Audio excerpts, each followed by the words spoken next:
नमस्कार, divine living channel में आप सभी का स्वागत है।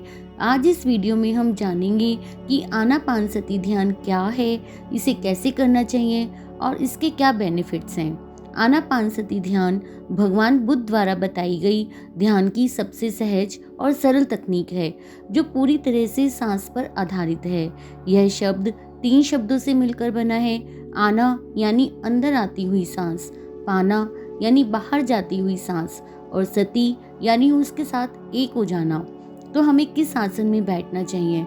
किसी भी तरह के विशेष आसन या मुद्रा की कोई जरूरत नहीं है। बस एक आरामदायक स्थिति में बैठ जाइए। अपने हाथों और पैरों को क्रॉस कीजिए और आंखों को कोमलता से बंद कर लीजिए।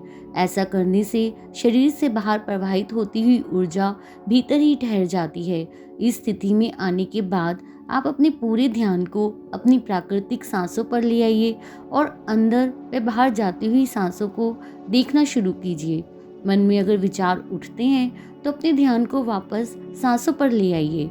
सांसों के साथ जुड़े रहने से विचार धीरे धीरे कम होने लगते हैं और इसका लगातार अभ्यास करने से मन पूरी तरह शांत हो जाता है। इस ध्यान विधि में अपने पूरे ध्यान को अपनी अंदर आती और बाहर जाती हुई प्राकृतिक सांसों पर केंद्रित रखना होता है। सांसों पर ध्यान केंद्रित करने से हमारे विचार घटने लगते हैं और धीरे धीरे हम विचार शून्य अवस्था में पहुंचते हैं, जहां विशाल ब्रह्मांडीय ऊर्जा हमारे शरीर में प्रवेश करती है और हमारी नाड़ियों का शुद्धिकरण होता है।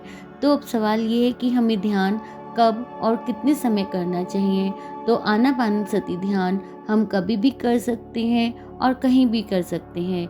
आपकी जितनी उम्र है ठीक उतने ही मिनट के ध्यान से शुरुआत करें। आगे चलकर आप इस अवधि को बढ़ा सकते हैं और जितना चाहे उतना ध्यान कर सकते हैं।